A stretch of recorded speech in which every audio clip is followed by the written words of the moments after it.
नमस्कार विद्यार्थ्यांनो, आज आपण डिझोल्यूशन ऑफ पार्टनरशिप फर्ममधील सेकंड टाइप डिझोल्यूशन अंडर इन्सॉल्वन्सीशी संबंधित असणारे प्रॉब्लेम अभ्यासणार आहोत। डिझोल्यूशन अंडर इन्सॉल्वन्सीमध्ये one partner insolvent, two partner insolvent और ऑल पार्टनर्स इन्सॉल्वंट असे वेगवेगळे प्रकारचे प्रॉब्लेम्स असतात। यापैकी वन पार्टनर इन्सॉल्वंटशी संबंधित असणारा प्रॉब्लेम आज आपण अभ्यासणार आहोत।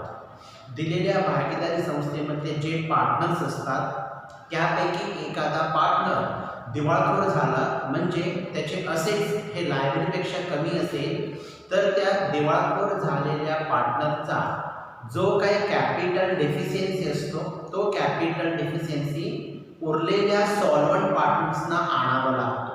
म्हणून सिंपल डिझोल्यूशन आणि डिझोल्यूशन अंडर इन्सॉल्वन्सी मध्ये वन पार्टनर इन्सॉल्वंट यामध्ये दोन एंट्रीचा फरक असतो।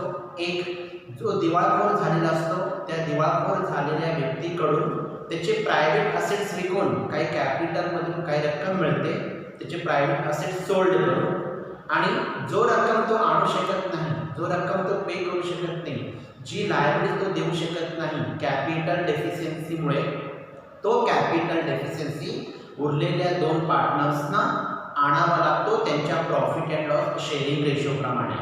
वन पार्टनर इन्सॉल्वंट झाल्यामुळे असेट्स ट्रान्सफर करणे, लायबिलिटीज ट्रान्सफर करणे किंवा बॅलन्स शीटमध्ये इतर अकाउंट्स ट्रान्सफर करणे जे आपण सिंपल डिझोल्यूशनमध्ये करत होतो त्याच पद्धतीने प्रॉब्लेम इथं सॉल्व्ह करावा लागेल।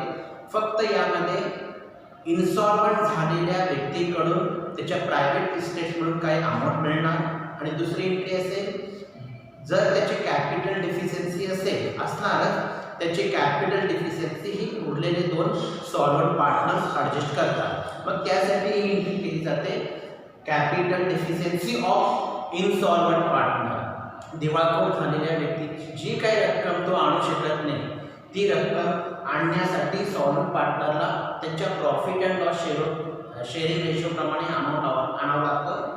तेव्हा एंट्री असेल solvent partners capital account debit to insolvent partners capital account. ही एंट्री आपल्याला पोस्ट करावा लागेल रिअलायझेशन अकाउंट टॅली केल्यानंतर। पहा, आज आपण आपल्या टेक्स्टबुकमध्ये पेज नंबर 232 वरचा प्रॉब्लेम सॉल्व्ह करत आहोत, ज्यामध्ये शुभांगी, मनीषा आणि शीतल हे तीन पार्टनर्स आहेत आणि त्यांचा profit and loss sharing ratio आहे इक्वल। यापैकी शीतल ही व्यक्ती इन्सॉल्वंट झालेली आहे म्हणून आपल्याला पार्टनरशिप फर्मचा बिझनेस क्लोज करायचा आहे आणि बुक्स ऑफ अकाउंट देखील क्लोज करायचा आहे। शीतल इन्सॉल्वंट झाल्यामुळे तिच्याकडून काही अमाऊंट मिळणार आणि जी अमाऊंट ती आणू शकत नाही ती अमाऊंट आपल्याला म्हणजे सॉल्वंट पार्टनरला ॲडजस्ट करावं लागेल या एंट्रीच्या माध्यमातून। मग ऑलरेडी मी बॅलन्स शीट ट्रान्सफर केलेला आहे। पहा, पार्टनर्स कॅपिटल अकाउंटच्या क्रेडिट साईडला शुभांगी आणि मनीषा यांचा बॅलन्स ब्राउट डाऊन केलं तर शीतलचा बॅलन्स असेट साईडला असल्यामुळे डेबिट साईडला त्याचा बॅलन्स ब्राउट डाऊन केलं। हा झाला त्याचा कॅपिटल अकाउंटचा बॅलन्स। याच पद्धतीने कॅश किंवा बँक अकाउंटचा बॅलन्स मी ट्रान्सफर करत आहे। कॅश किंवा बँक अकाउंटचा बॅलन्स दिले 12,500। नेक्स्ट रिझर्व फंड आहे। तिन्ही पार्टनर्सना profit and loss sharing ratio प्रमाणे इक्वल वाटप केलं 7,500, 7,500 आणि 7,500। त्यानंतर सगळे असेट्स रिअलायझेशन अकाउंटमध्ये डेबिट साईडला ट्रान्सफर केलं। असेट्स ट्रान्सफर करत असताना आरडीडीची रक्कम रिअलायझेशन अकाउंटच्या क्रेडिट साईडला पोस्टिंग केलं। असेट्स झाल्यानंतर जे काही आउटसाइड लायबिलिटीज आहेत बॅलन्स शीटमध्ये ते लायबिलिटीज रिअलायझेशन अकाउंटच्या क्रेडिट साईडला ट्रान्सफर केलं। या पद्धतीनं सिंपल डिझोल्यूशन प्रमाणे या वन पार्टनर इन्सॉल्वंटमध्ये देखील ट्रान्सफर स्टेज कंप्लीट केलं। आता आपल्याला रिअलायझेशन स्टेजकडे जायचं आहे। मग रिअलायझेशन स्टेजमध्ये हे जे असेट्स आहेत ते रिअलाइज किंवा टेकन ओव्हर केलं जाईल आणि लायबिलिटी पेड केलं जाईल किंवा पार्टनर्स ॲग्री करणार टेकन ओव्हर करणार म्हणून। मग याच्याशी संबंधित असणारे ॲडजस्टमेंट पाहू। पहिल्या ॲडजस्टमेंटमध्ये अशी माहिती दिली, assets realized stock machinery debtors bills receivable म्हणजे चारही असेट्स रिअलाइज झाले म्हणजे चारही असेट्स विकले म्हणून याची एंट्री अशी येणार cash oblique bank account debited to realisation account posting करताना रिअलायझेशन अकाउंटच्या क्रेडिट साइडला by cash oblique bank account realise झालेले असेटची रिअलायझेबल व्हॅल्यू आहे stock 31,250 machinery 37,500 debtors 21,250 bills receivable 18,000 आणि या चारही असेटची रिअलायझेबल व्हॅल्यूची टोटल येते आपल्याला 1,08,000 आणि या 1,08,000 चा सेकंड इफेक्ट कॅश किंवा बँक अकाउंटच्या डेबिट साइडला टू रिअलायझेशन अकाउंट 1,08,000 रुपये सगळे असेट्स रिअलाइज केलेले असल्यामुळे टेकन ओव्हरची एंट्री येणार नाही तर आता ॲडजस्टमेंट नंबर 2 लायबिलिटी बद्दल माहिती सांगितली तर creditors were paid at a discount of 2% and bills payable were paid in full तसेच रिअलायझेशन एक्सपेन्सेस झाला 6,250 क्रेडिटर्स बिल्स पेएबल सोबत रिअलायझेशन एक्सपेन्सेस पेड केले म्हणून या सर्वांची पोस्टिंग करताना एंट्री अशी येणार realisation account debit to cash oblique bank account posting करताना रिअलायझेशन अकाउंटच्या डेबिट साइडला to cash oblique bank account underline करून क्रेडिटर्स बिल्स पेएबल आणि रिअलायझेशन एक्सपेन्सेस मग क्रेडिटर्सची अमाउंट आहे 37,500 पण पेड करताना 2% डिस्काउंट दिलेला आहे मग 37,500 मधून 2% डिस्काउंट लेस केल्यानंतर ती अमाउंट येणार 36,750 तर बिल्स पेएबलची रक्कम पूर्णपणे पेड केली 12,500 आणि त्यानंतर रिअलायझेशन एक्सपेन्सेसची अमाउंट आहे 6,250 बेरीज करून टोटल आउटरला घेऊन 5 5 10 0 4 1 7 8 8 9 10 13 14 15 16 1 7 8 9 9 5 4 1 4 7 75,500 एवढी टोटल येईल क्रेडिटर्स 2% डिस्काउंट पे केल्यामुळे 37,500 मधून 2% डिस्काउंट लेस झाल्यानंतर अमाउंट येईल 36,750 बिल्स पेएबलची रक्कम पूर्णपणे पेड केले आणि रिअलायझेशन एक्सपेन्सेस आहे 6,250 या तिघांची टोटल किती 75,500 याचा सेकंड इफेक्ट कॅश किंवा बँक अकाउंटच्या क्रेडिट साइडला बाय रिअलायझेशन अकाउंट अमाउंट 75,500 हा झाला लायबिलिटीज पेड केल्याची एंट्री तर ॲडजस्टमेंट नंबर 3 शीतल इन्स्टॉलमेंट झाली मग तिच्याकडून 50 पैसे in RuPay could be recovered from her private estate तिच्या प्रायव्हेट इस्टेटमधून आपल्याला 50% रक्कम मिळाली पण ही एंट्री करण्याच्या अगोदर रिअलायझेशन अकाउंट टॅली करावं लागेल आपल्याला त्यानंतर आपण सॉल्वंट पार्टनर्स तसेच इन्सॉल्वंट पार्टनर्स कॅपिटल अकाउंट टॅली करू शकतो पहा टॅली करताना यांची टोटल 1,50,000 अधिक 75,500 यांची टोटल आहे 2,05,500